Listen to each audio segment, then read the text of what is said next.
Amigo, calmo, calmo. Oh, amigo, Rodriguez. amigo. Bouge pas, Rodriguez. Attention, attention. Oh, attends là, putain. Messieurs, dames, bonjour. Bonjour. Ah, talent d'acteur. Il y a Netflix qui nous appelle. Rodriguez, père et fils. Bon, on n'est toujours pas acteur, hein, on est Ouais. désolé. C'est pas grave, hein. Bonjour à vous, bienvenue. Bienvenue. On est là pour vous détendre. On est très content de vous retrouver par ce temps pluvieux chez nous. Exactement. Donc, pour les nouveaux qui sont sur Twitter, n'hésitez pas à vous abonner.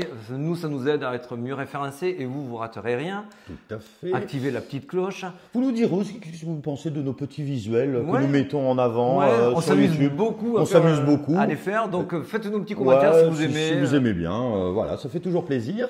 Qu'est-ce que nous allons raconter aujourd'hui? Alors, cette semaine, la grosse surprise de Tether. Ok, alors Tether, ouais, USDT, hein, pour ceux qui ne connaissent pas, Ouais, on en parle après. C'est quand même pas mal. Dette US, coalition. Ouais, vous avez la FUD qui Le pèse, probe. hein, vous sentez que ça pèse en ce moment, là, l'ambiance elle est un le peu sac lourde. de cailloux Bon, sur les épaules. il y a de la FUD.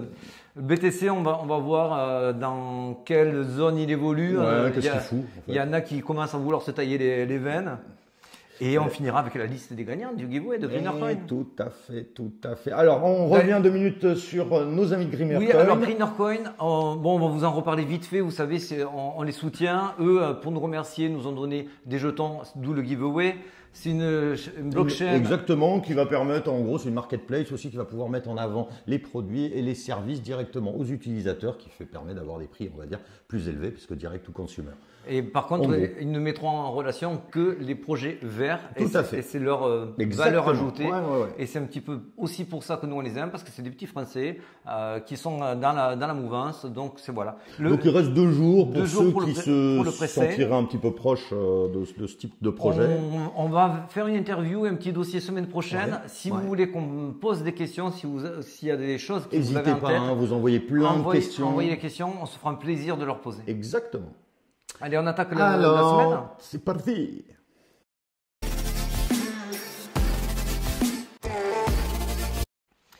Alors, je te l'ai mis un jour parce qu'un jour, on se rend compte qu'il y a un petit quelque chose qui se passe. Ouais, il y a un petit quelque chose aussi au niveau des bons projets. C'est ce qui nous a fait aussi un petit peu réfléchir aussi en se disant, tous les bons projets, malheureusement, on voit qu'ils sont un petit peu dans le vert, à peine, hein, on va dire. Hein. Et en fait, c'est ce qu'on attend. C'est qu'en fait, nous, voir du PP et autres, c'est pas ça qui va nous donner un signe de quoi que ce soit. Nous, ce qu'on veut voir, c'est voir les gros projets, les XRP, les Link, les ADA, exactement. Et Atom qui bougent. Et aujourd'hui, ils bougent. Et ça fait longtemps, ça fait au moins 2 semaines qu'ils sont en dégringolade tous. Donc, est-ce que c'est une reprise qui veut dire quelque chose ou pas? Nous, en tous les cas, on trouve ça positif. On y jette un œil dessus. Et dès qu'on voit des confirmations, comptez sur nous, on sera là pour vous le dire. Donc voilà, c'est ce qu'on peut retenir. C'est des projets qui sont là depuis longtemps, qui ont subi beaucoup de bear market, qui font que build, etc. Donc qui ont une valeur ajoutée actuelle, réelle. Et il faut se concentrer vraiment sur cela. Voilà, c'est pour ça qu'on ne vous dira jamais assez. On rigole sur Pépé ou sur d'autres, Ladies, Bob, blabla, on pourra en sortir un. Notre ami Tether, donc ça c'est la grosse surprise, je ne vais pas faire le sachant, je ne m'attendais pas à ce qu'ils aient un record de 1,5 milliard au premier trimestre, c'est comme BlackRock. Putain, BlackRock. BlackRock, Tether. Ah là, je vais vous dire qu'il est pas sûrement parti à la plage et il s'y rote, au moins quelques jours. Pour certains, ça ne sera qu'une donnée, une news comme une autre. Pour nous, c'est vraiment massif parce qu'en fait, dans l'écosystème crypto, il faut savoir que ça a été très mouvementé. On a été mal sollicité, notamment avec le UST, je vais y arriver. Oui, de Terra Luna. De Terra Luna qui a craché. L'USDC qui avait eu un dépeg il n'y a pas très longtemps. Donc aujourd'hui, c'est vrai qu'on avait un petit peu peur sur les stablecoins. C'est pour ça que Ledger aussi a fait des records. Donc l'USDT, donc Tether, revient en odeur de sainteté. Tant mieux. Et tant mieux, parce que ça amènera quand même plus de sérénité au marché. Les investisseurs, quand ils vont vouloir se lâcher sur des cryptos, ils vont d'abord acheter du stablecoin. Donc ça sera très bien qu'ils aient des stablecoins sur lesquels ils peuvent s'appuyer de telle manière. Et c'est vrai qu'elle a été souvent décriée, alors qu'en fin de compte, quand même, c'est pas vraiment le mouton noir que tout le monde attendait. Non, et puis il a bien entendu les critiques, il a sorti ces papiers qui étaient un petit peu nauséabonds pour mettre du papier qui sent la flower, smell like a flower.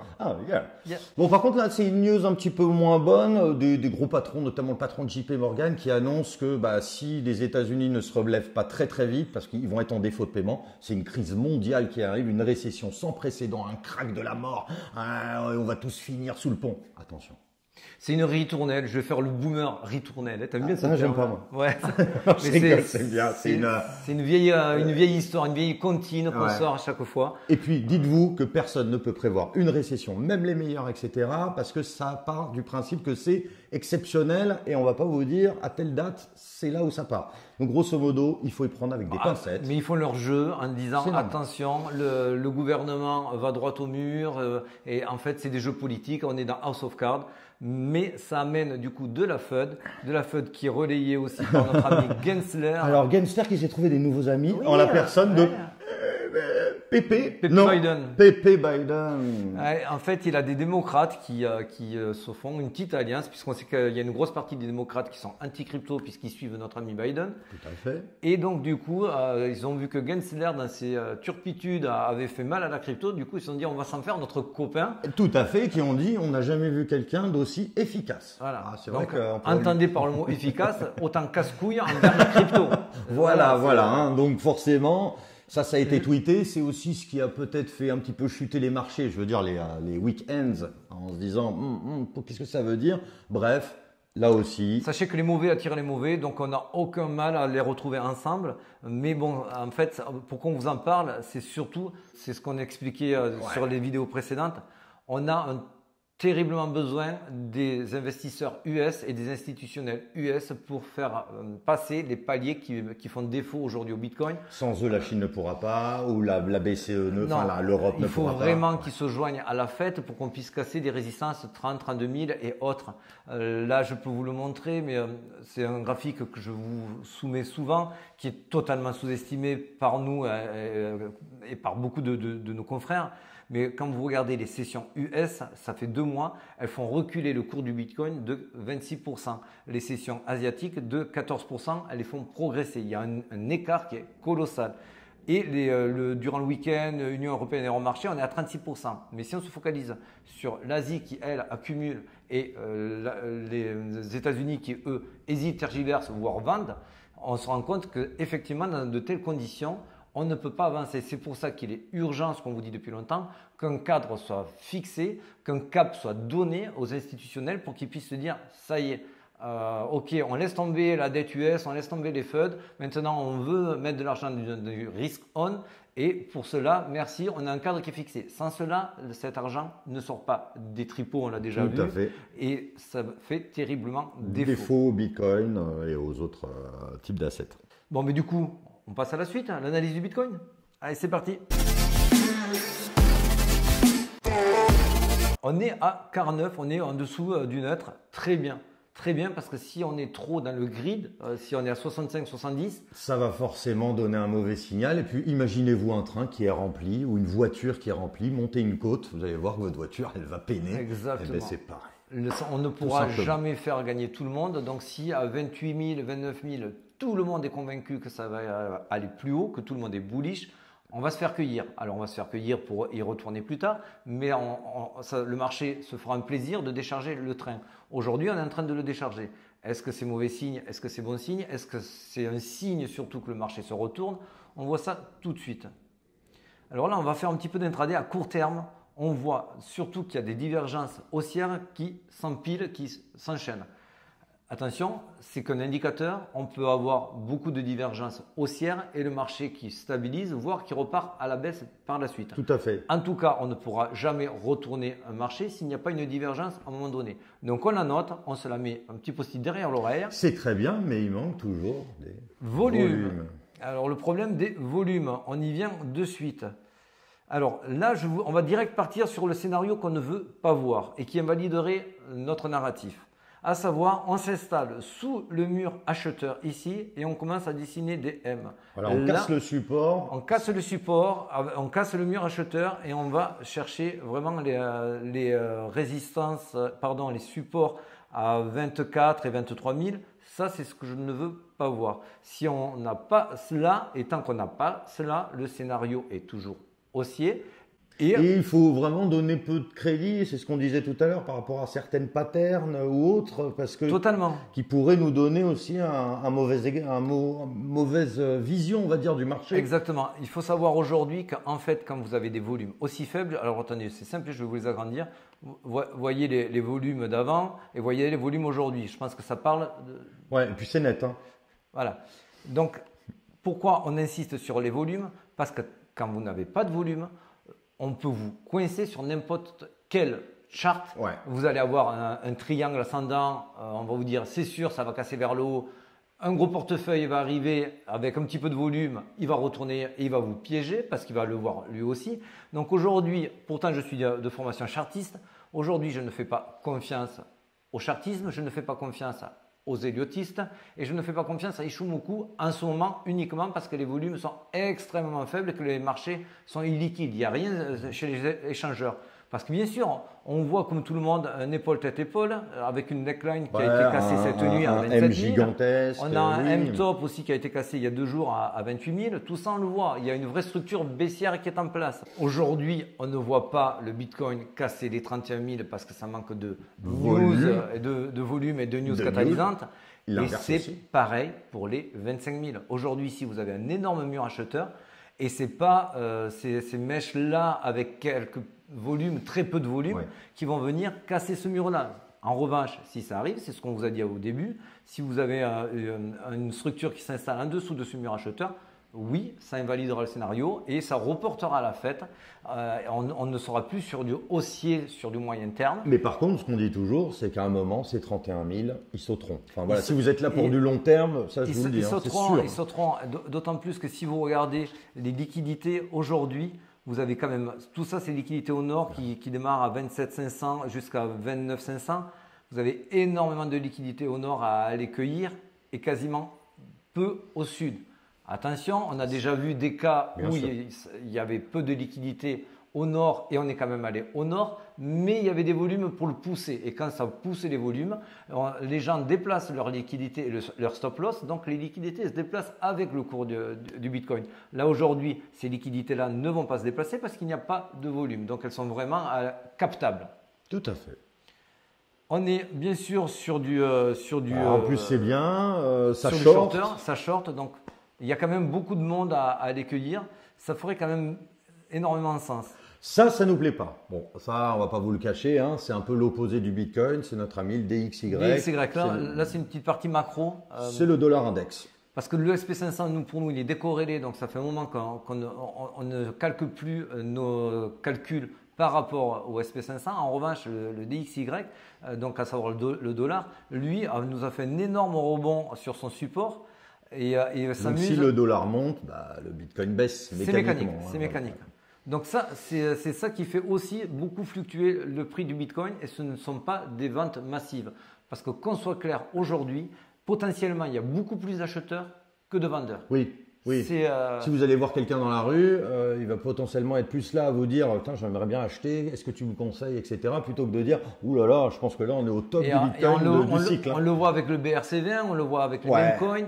Dès qu'il y a un petit projet où on pense qu'il y a un petit gain… oui, tu l'as vu là avec Elon Musk, son Namecoin Ladies qu'il a lancé, qui a dit « Regardez, boum, 18 000% en je ne sais plus un jour. » Donc les gens sont beaucoup plus chauds pour acheter que pour vendre. Donc tout ça fait mis bout à bout. Pour moi, aujourd'hui, je ne vois pas 100 grosses nouvelles catalysantes, une bad news qui ferait qu'on irait casser les 25 000. Aujourd'hui, je ne vois pas quel volume pourrait venir pomper tous les ordres d'achat à 25 000. On est nombreux à se positionner. D'ailleurs, tellement nombreux, moi je vous le dis, j'y suis sur les 25 000. Il y a un trou dans la value, donc ça a du sens. Il y a une zone d'imbalance qu'on est en train d'attaquer, surtout qu'on a sorti ici ce creux-là qu'on vous a dit lundi et ce creux-là. Une fois que ces creux étaient sortis, on peut repartir. On est un petit peu tenté, on est un petit peu au sud, on a peut-être envie d'aller grappiller, trafiquer dans la zone d'imbalance ou pas. On peut y aller. En tout cas, ça, je ne vous invite pas à me suivre. Mon sentiment à moi est qu'on n'ira même pas jusqu'aux 25 000. Ce n'est que mon sentiment. La probabilité n'est pas en mon sens. La probabilité est qu'on aille jusqu'à même 24 800. Ça, c'est ce que nous donnent les structures baissières et le chartisme. J'y crois pas. Ouais, moi j'y crois pas. De toute façon, il faut, à la limite, on l'a dit la semaine dernière, vous m'envoyez un message à 25 000, il y a du volume. Là, je dis différemment. J'y crois pas. Là, je vois rien. Je vous le redis, entre ce que je vous dis et ce que je fais, j'ai quand même mis les ordres d'achat à 25 000 et quelques. Oui, mais normal, je ne suis pas sûr qu'on y aille. Je sens que le marché va encore nous faire croire qu'on va aller au sud, comme il y a 2 semaines qu'on allait aller au nord avec des belles chartes haussières et on s'est fait tous cueillir. Et là, il nous faut croire exactement l'inverse avec les mêmes volumes. Je n'y crois pas. Avec ces histoires de volume, il y a tellement peu de personnes, c'est comme un tir à la corde. Oui, voilà. Alors, on est 10 contre 10. 10 contre 10, il y a du volume. Vous enlevez une personne, la corde, on peut batailler encore. On est 2, on est un contre 1. Un contre 1 à la corde. S'il y en a un qui lâche, la corde, elle va partir vite dans un sens. Donc, c'est un petit peu ce qui se passe aujourd'hui. Aujourd'hui, il n'y a pas de volume. Donc, c'est très facile pour quelqu'un d'amener le prix de là où il veut. Mais ça sera limité par rapport à ce mur acheteur qui est ici et par rapport au mur vendeur qui est au nord. Ça, c'est mon sentiment. Je pense qu'on peut rester 2-3 jours ouvrés autour des 26 000, 27 000, faire peur d'aller aux 25 000 sans vraiment trop les grignoter pour qu'il y ait beaucoup de construction en short qui soit faite et pour mieux nous cueillir derrière. Voilà, ça c'est qu'un sentiment. Je vous le redis, je n'ai pas les probabilités en ma faveur sur ce scénario-là. Le scénario aujourd'hui le plus probable, c'est qu'on aille venir s'installer dans les 25 000, qu'on y passe un Merry Christmas et qu'on remonte. Dans tous les cas, on pourra en refaire même le scénario et l'appuyer quand il y aura un retour des volumes. Malheureusement, ça risque de stagner entre mur vendeur et mur acheteur. On ne peut pas mieux vous dire pour l'instant. Ce qui est sûr, c'est qu'on attend des données catalysantes. En tout cas, moi, je suis toujours focus sur le fait que Coinbase doit avoir une réponse de la SEC par rapport au gouvernement, que XRP attend son jugement par le juge Torres. Tout ça, par contre, c'est des grosses news qui peuvent arriver et qui peuvent vraiment gommer complètement la morosité qu'on a en ce moment. Et ça serait pas l'heure de nos petits gagnants? Ah, c'est vrai, les gagnants, il y a 3 euros gagnants. Il y a 3 euros gagnants. Alors, en toute transparence, on a fait le tirage au sort hier. J'ai enregistré le tirage au sort et les numéros qui sont sortis sont le 12, le 29 et le 36. Alors, qu'est-ce que ça veut dire pour vous? Donc ces numéros qu'on vient de vous donner nous ont donné la position par rapport à ceux qui ont retweeté. Vous étiez à peu près une cinquantaine à avoir retweeté. Et les heureux gagnants sont… Tu donnes le numéro 3 Le numéro 3, c'est José, fidèle abonné. José Crypto BTC. Donc lui, c'est 20 jetons. 20 jetons. Le numéro 2. Au numéro 2, c'est le numéro 29, c'est LG974. Je ne sais pas si tu viens de la Réunion. Bravo à toi en tout cas, si tu es y. Et le grand gagnant, c'est Nat11 Crypto 1, Nathan Crypto 1. Ou Nathalie, ou je ne sais pas. Bref. Et pour toi, c'est 100 jetons. Alors, voilà. Les gagnants, déjà faites-nous un petit message, ça nous fera plaisir. Ouais. Et surtout, en MP, envoyez-nous votre adresse Polygon Matic de Metamask. Donc, sur votre Metamask, il vous faut la blockchain Polygon Matic. Vous nous envoyez cette adresse-là. Et c'est Greenercoin qui va vous envoyer directement votre petit giveaway. Voilà, on espère. Oui, c'est très sympa. Hein, dans ces périodes où parfois on se fait un petit peu suer, pour être poli. Eh ben écoute, on retourne faire un petit peu là. Ouais, on va refaire du huss. Faut qu'on s'entraîne encore. Huss. Allez, messieurs dames, bon week-end. Ciao. Ciao.